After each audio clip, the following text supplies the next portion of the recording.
যাবো সচিবালয়ে আগুন লাগিয়ে এখন জড়িত কাউকে ছাড় দেওয়া হবে না বলে গলাবাজি করে লাভ নেই। আগুন লাগানোর সাথে সব উপদেষ্টারা জড়িত, সামাজিক মাধ্যমে লিখেছেন ইলিয়াস হোসেন।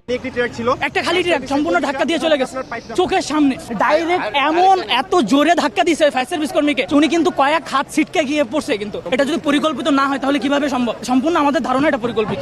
আগুনের চিত্রটা আপনারা দেখেন, বিভিন্ন জায়গায় পর্যটন থেকে আগুন লাগানো হয়েছে। যে গুরুত্বপূর্ণ স্তরগুলা যেখানে বাংলাদেশের বিভিন্ন সিক্রেট কাগজ রয়েছে, বিভিন্ন অফিসে আদালতের বিভিন্ন ইম্পর্টেন্ট জিনিস রয়েছে, সেখানে আগুন হয়েছে। আগুন যদি লাগে তাহলে সচিবালয় প্রত্যেক জায়গায় লাগার কথা। এটা নিশ্চয়ই ষড়যন্ত্রমূলকভাবে এবং পরিকল্পিতভাবে এই আগুন লাগানো। দর্শক, আজকের এই ভিডিওটি দেখলে আপনারা রীতিমতো অবাক হয়ে যাবেন। আপনারা জানেন ইতিমধ্যে আওয়ামী লীগ সরকারের পতন হয়েছে। এখন ক্ষমতায় আছেন অন্তর্বর্তী সরকার ডক্টর মোহাম্মদ ইউনূস। অন্তর্বর্তী সরকারের মাননীয় উপদেষ্টা ডক্টর মোহাম্মদ ইউনূস থাকাকালীন দেশে কি কি ঘটনা ঘটে যাচ্ছে তা আপনাদের প্রমাণ সহকারে দেখাবো। দর্শক, কথা আর বাড়াবো না, ভিডিওতে চলে যাব। তার আগে আপনাদের কাছে ছোট্ট একটি অনুরোধ, আপনি যদি আমাদের চ্যানেলে নতুন দর্শক হয়ে থাকেন তাহলে অবশ্যই চ্যানেলটি সাবস্ক্রাইব করে পাশে থাকা বেল আইকনটি বাজিয়ে দিতে ভুলবেন না। যারা অলরেডি আমার চ্যানেলটি সাবস্ক্রাইব করেছেন তাদেরকে জানাই অসংখ্য ধন্যবাদ। চলুন ভিডিওটি শুরু করা যাক। তাহলে এইভাবে কেমন ঘটনা ঘটে? একটা খালি ট্রাক সম্পূর্ণ ধাক্কা দিয়ে চলে গেছে চোখের সামনে। এটা কারণ একটা জিনিস আপনি কমন সেন্স যেটা থাকার কথা, যে মানুষ এতগুলো মানুষ এখানে কেন? একটা গাড়িওয়ালা তো যদি নাই জানে তাহলে তো অন্তত স্লো করে সে দেখতে যাবে যে বিষয়টা কি হয়েছে। কিন্তু সে কি করলো, ডাইরেক্ট এমন এত জোরে ধাক্কা দিয়েছে ফায়ার সার্ভিস কর্মীকে, উনি কিন্তু কয়েক হাত ছিটকে গিয়ে পড়ছে। কিন্তু এটা যদি পরিকল্পিত না হয় তাহলে কিভাবে সম্ভব? সম্পূর্ণ আমাদের ধারণা এটা পরিকল্পিত। এখানে পুলিশ কিন্তু সেটা ওইখান থেকে কয়েকজন দাঁড় করানোর চেষ্টা করতে পারতো, কিন্তু সেটাও করলো না। পানি স্বল্পতার কারণে এর পাশে একটা পানির উৎস আছে, সেখানে পাইপ নিয়ে যাওয়ার জন্য একজন ফায়ার ফাইটার সে পাইপ নিয়ে আমি দেখলাম আমার চোখের সামনে করছে, পাইপটা নিয়ে কেবল এর পাশে যাচ্ছিল, হঠাৎ করে একটা ট্রাক তার উপর দিয়ে অ্যাক্সিডেন্ট করে চলে গেছে। আওয়ামী লীগের দোষরা এখনো যারা সচিবালয় রয়েছে তাদেরকে অপসারণ করতে হবে। এবং আমরা জানি যারা এই সচিবালয় পাহারা দেয়, পুলিশ প্রশাসন সবই প্রায় অর্ধেক ছাত্রলীগের। আগুনের চিত্রটা আপনারা দেখেন, বিভিন্ন জায়গায় পর্যটন থেকে আগুন লাগানো হয়েছে। যে গুরুত্বপূর্ণ স্তরগুলা যেখানে বাংলাদেশের বিভিন্ন সিক্রেট কাগজ রয়েছে, বিভিন্ন অফিসে আদালতের বিভিন্ন ইম্পর্টেন্ট জিনিস রয়েছে, সেখানে আগুন হয়েছে।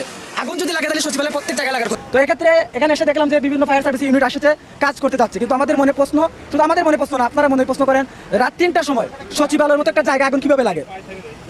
এর মাঝে আপনারা দেখেন বিভিন্ন পর্যটনে আলাদাভাবে আগুন লেগেছে। আলাদা আগুন এমন একটা জিনিস, সেটা আলাদাভাবে লাগানো সম্ভব না। তার মানে এখানে মনে প্রশ্ন আসে যে আগুনগুলো ষড়যন্ত্রভাবে হয়েছে। বাংলাদেশের বিভিন্ন সিক্রেট কাগজ এখানে রয়েছে। আপনারা দেখেন বাংলাদেশে বিগত যে 2-3 মাস যাবত প্রত্যেক মুহূর্তে আমরা ষড়যন্ত্র শিকার হয়ে যাচ্ছি, কিন্তু আমরা আমাদের হাল ছাড়িনি। আমরা ভারতের বিরুদ্ধে, স্বৈরাচারীদের বিরুদ্ধে, শুধু স্বৈরাচার নয়, বাংলাদেশের মাতৃভূমি রক্ষার্থে যে বা যারাই ষড়যন্ত্র করবে আমরা তাদের বিরুদ্ধে সবসময় তাদের অপোজিট পার্টি হিসেবে থাকি। তো আজকের এই ঘটনাতে আমি নিজে আসলে কি বলবো, নিজের মাতৃভূমি ভালো না থাকলে নিজের মুখ দিয়ে কথা বের হয় না। আপনারা সবাই দোয়া করবেন, যে যেখান থেকে দেখতেছেন দোয়া করবেন যাতে আমরা এই সংকট কাটিয়ে উঠতে পারি। এখনো স্বৈরাচার যারা রয়েছেন তাদের উদ্দেশ্য করে বলতে চাই, আপনারা আগের দিন ভুলে যান, এটা আপনাদের মাতৃভূমি, আমাদের মাতৃভূমির স্বার্থে স্বৈরাচারের শেখ হাসিনার যে অন্যায় করেছে, অন্যায়ের শাস্তি দাবি করুন, নিজে তওবা করুন, যাতে এই দেশের স্বার্থ, দেশের মাটি যদি ভালো থাকে না, আপনার মা, আপনার বোন, আপনার ভাই ভালো থাকবে না। হ্যাঁ, অ্যাক্সিডেন্টটা হয়েছে, আমার এক ফায়ার সার্ভিস ভাই কাজ করে যাচ্ছেন। আপনার অ্যাক্সিডেন্ট হওয়ার কারণ, একটা কারণ রয়েছে এখানে। আপনারা দেখেন এইরকম একটা জায়গায় একটা অ্যাক্সিডেন্ট হয়েছে, কারণটা কি? কারণটা হচ্ছে আগুন লেগেছে। আমি মনে করি যারা বাংলাদেশের প্রশাসনের দায়িত্ব রয়েছে, যেমন সেনাবাহিনী, পুলিশ, র্যাব যারা রয়েছেন, প্রথমে তাদের কাজ ছিল যে এই রাস্তাটা এসে ব্লক করা, যাতে তারা সুন্দরভাবে নিজের মনোমুগ্ধভাবে কাজটা করতে পারে। আপনারা দেখেন রাস্তার আশেপাশে এখনো অনুমুক্তভাবে গাড়ি চলতেছে। এখন যদি গাড়ি চলাচল করে, সেখানে ফায়ার সার্ভিস বাইরে প্রত্যেকটা মুহূর্তে ওই পাশে দায়িত্ব পানি আনার জন্য উনি এইটা তাড়াহুড়া করতে গিয়ে রাস্তা পার হওয়ার ক্ষেত্রে এটা টাকে ওনাকে চাপা দিয়েছেন, জায়গায় মারা গিয়েছেন। আমার ভাই শহীদ হয়েছেন। আর বাংলাদেশের প্রত্যেকটা মুহূর্তে আমরা জানি আমরা শহীদ হই, জীবন দেই, রক্ত দিই আমাদের মাতৃভূমির স্বার্থে। আপনারা দোয়া করবেন যাতে আমরা সব ষড়যন্ত্র মোকাবিলা করে আমাদের দেশকে আমরা রক্ষা করতে পারি।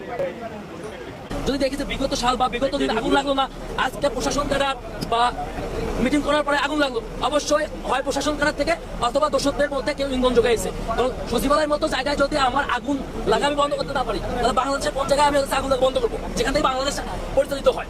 এবং আমরা এখন পর্যন্ত যদি দেখি যে তৎপরতা নাই, সেনাবাহিনীর তো হেলিকপ্টার আছে বা বিমান বাহিনীর হেলিকপ্টার আছে, তারা তো চাইলে পারে যে এখানে যে আমি যাত্রায় পরিচালিত হয় সেখানে আগুন লাগছে, অথচ আমি একটা গার্মেন্টস সেক্টরে বা একটা সাধারণ জায়গায় আগুন লাগলে যে ব্যবহারটা করি, সেই ব্যবহারটা যদি বাংলাদেশ সচিবালয়ের ক্ষেত্রে করি, তাহলে তো অবশ্যই প্রশ্ন থেকে যায় যে আসুন আমরা তো এত আগুন লাগে, এত ধোঁয়া উঠতেছিল না, এবং এখন এই সাইডে আগুন চলতেছে, এই সাইডে আগুন চলতেছে, তখন আগুন চলতেছিল না। আমরা ফায়ার সার্ভিস ইউনিটে বলতেছি আপনারা যে 9টা ইউনিট তখন কাজ করতেছিলেন, আপনাদের ইউনিট বাড়ান, তাহলে 13টা ইউনিট করেছে। 13টা ইউনিট যদি এখানে পানি মারে তাহলে আমি মনে করি যে আগুন নিবানো বা নিয়ন্ত্রণ নিয়ে আসা সম্ভব।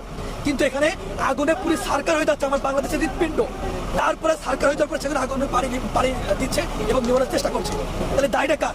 এখানে ফুল প্রশাসন থেকে শুরু করে এই ফায়ার সার্ভিসের দায় নিতে হবে, কারণ এখানে ফুল ফায়ার সার্ভিসের গাফিলতা রয়েছে। এখানে সচিবালয়ের ভিতরে পানির কোনো ইউনিট পাচ্ছে না, পানির যে লাইনটা এখানে নাই। সচিবালয়ের মতো একটা গুরুত্বপূর্ণ জায়গায় যে আগুন নিবানোর প্রাথমিক পর্যায়ে যে পানির যে নিয়ন্ত্রণের ব্যবস্থাটা থাকা উচিত সেটা এখানে পাওয়া যায় নাই। তারা বাড়ি থেকে পানি নিয়ে আসতে যায়, ট্রাকে ধাক্কায় একজন জায়গায় স্পট ডেথ হয়েছে। তো আমরা মনে করছি যে এই যে সচিবালয়ে আজকে আগুন লেগেছে, রাষ্ট্রের হৃৎপিণ্ডে আগুন লেগেছে, এটা ভুল পরিকল্পিত। আজকে আমি অন্তর্বর্তীকালীন সরকারকে বলে দিতে চাই, আপনারা এই যে আওয়ামী লীগের দোষরদের নিয়ে এতদিন যে তাদের অপসারণ করেন নাই, এই অপসারণ না করার কারণে আজকে এই সচিবালয়ের মতো একটা গুরুত্বপূর্ণ জায়গায় আগুন লেগেছে। রাষ্ট্র আগুনের করবেন না। আর বাংলাদেশের জন্ম থেকে একটা দুর্নীতিবাজ রাষ্ট্র, এই রাষ্ট্রের প্রধানমন্ত্রী বলেন, প্রেসিডেন্ট বলেন, সব দুর্নীতিবাজ। তো সেই রাষ্ট্রে আপনি ভালো কিছু আশা করবেন কিভাবে?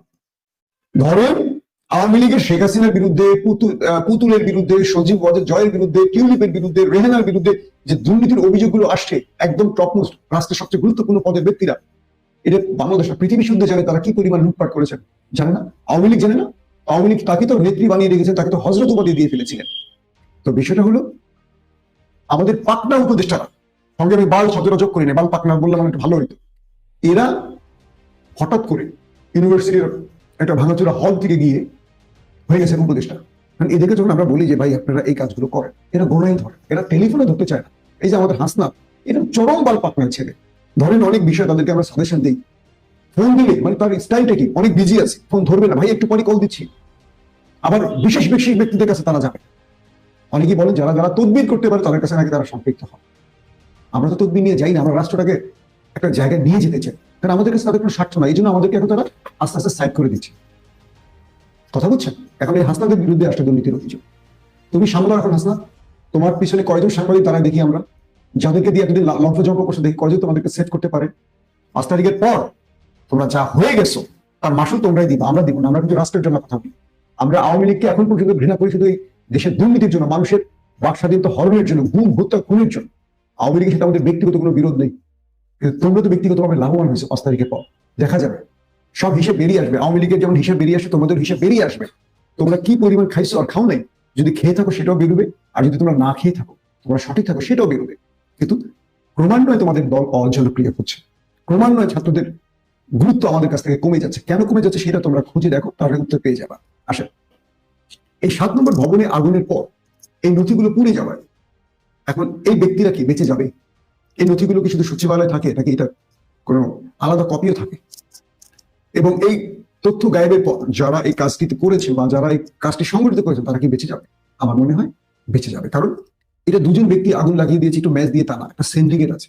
ধরেন যারা আগুন দিয়েছে তাদেরকে বাঁচানোর জন্য আরো কয়েকটা গ্রুপ থাকবে, এরাই তদন্ত কমিটি থাকবে, এরাই এদেরকে বাঁচিয়ে দিবে। হয়তো একটা জজনিয়া তৈরি করা হবে অথবা একটা মুফতি হান্নান তৈরি করা হবে, এরা বেঁচে যাবে। কারণ এদেরকে বাঁচানোর জন্য একটা বিশাল অ্যামাউন্ট আছে। ধরেন যে আগুন লাগাবে তার জন্য বরাদ্দ 10 লক্ষ টাকা, তাকে বাঁচানোর জন্য ধরেন আমি 200 কোটি 300 কোটি টাকা 1000 কোটি টাকা বরাদ্দ আছে, এবং এই টাকাগুলো একেবারে উপদেষ্টা থেকে পাইতে পারে। আবারও বলছি এটা আমার ধারণা, কিন্তু এটার মধ্যে মানে ফ্যাসিস্টদের যে দোষর সচিবরা আছে তারা পুরোপুরি জড়িত, এমন তথ্য সচিবরাই আমাদের দিচ্ছে।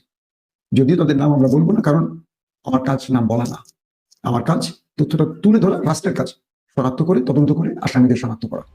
ধরেন এই যে আগুনটা লাগলো, এই আগুনটা তো কালকে আরেক জায়গায় লাগবে। ধরেন একটা উদাহরণ দিয়ে বলি, আগুনটা এক জায়গায় ধরে নাই, 3-3টা জায়গায় আগুন ধরছে বা 4টা জায়গায় আগুন ধরছে। ধরেন 7 নম্বর ভবনে আগুন লাগছে, 7 নম্বর ভবনের ইউনিট নম্বর 3-এ আগুন লাগছে, ইউনিট নম্বর 6 আবার আগুন লাগছে, ইউনিট নম্বর 9 আবার আগুন লাগছে। এই যে মাঝখানে গ্যাপ ভবনগুলো, এখানে কিন্তু আগুন লাগে। বিষয়টা বুঝছেন? আমি আপনাদের কিভাবে বোঝাবো? ধরেন এই ইউনিটে আগুন লাগছে, এই ইউনিট, তো এই ইউনিটের আগুনটা কি করবে? ছড়িয়ে বি ইউনিটে যাবে, তাই তো? বি ইউনিটে লাগেনি, সি ইউনিটে লাগেনি, ডি ইউনিট লাগেনি, ই ইউনিটে গিয়ে আবার লাগছে। আবার ই ইউনিটের পরে গ্যাপ গিয়ে আবার দেখা গেছে ওয়াই ইউনিটে গিয়ে আবার আগুন লাগছে। তো এই যে আগুনটা লাগলো বিচ্ছিন্ন ভাবে, কি করে লাগবে একবার চিন্তা করেন তো। এটা মানে কেউ তো লাগিয়ে দিয়েছে, বোঝা যাচ্ছে। আপনার ভবনে আগুন লাগলে সেই ভবনের আগুনটা পাশের আগুনে ছড়িয়ে যাবে, তাই তো? কিন্তু আপনার ভবনে আগুন লাগার পর 3টা ভবন গ্যাপ দিয়ে তারপর একটা ভবনে আগুন লাগার অর্থটা কি বলেন তো? উদ্দেশ্যটা কেউ তো লাগিয়েছে।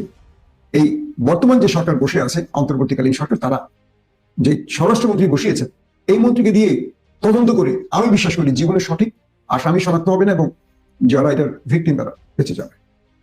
এখন আমাদের করণীয়টা কি? আমাদের করণীয় হলো আমাদেরকে আবারও চাপ তৈরি করতে হবে, দ্রুত আমাদের উপদেষ্টাদের মধ্যে একটা পরিবর্তন আনতে হবে এবং আমাদের সচিব যারা আছেন, সচিবালয়ের মধ্যে এখন যারা কাজ করছেন, যারা ফ্যাসিস্টদের দোষর, মোটামুটি তারা চিহ্নিত। এই তালিকাগুলো বহু সচিবদের কাছে আছে, কারা কত টাকা দিয়ে টিকে গেছেন, কিভাবে টাকা দিয়েছেন, কোন কোন উপায়ে টাকা দিয়েছেন, সেই টাকা কার হাতে কোথায় কোথায় গেছে, সব তথ্য আছে। আমাদের ইন্টেলিজেন্সের কাছে এই তথ্য আছে। এখন ইন্টেলিজেন্সের মধ্যেও তো ভূত আছে, শস্যের ভূত থাকার মতো। তো এই মাধ্যমে দ্রুত সচিবালয়টাকে ক্লিন করতে হবে। সচিবালয়টাকে যদি ক্লিন করা সম্ভব না হয়, সচিবালয়টা যদি ক্লিন করতে না পারেন, আপনি লিখে রাখেন। দর্শক, সম্পূর্ণ ভিডিওটি দেখলেন, আশা করি বিষয়টি বুঝতে পেরেছেন। এই নিয়ে আপনার গুরুত্বপূর্ণ মন্তব্যটি অবশ্যই কমেন্ট বক্সে জানিয়ে দিবেন। ধন্যবাদ।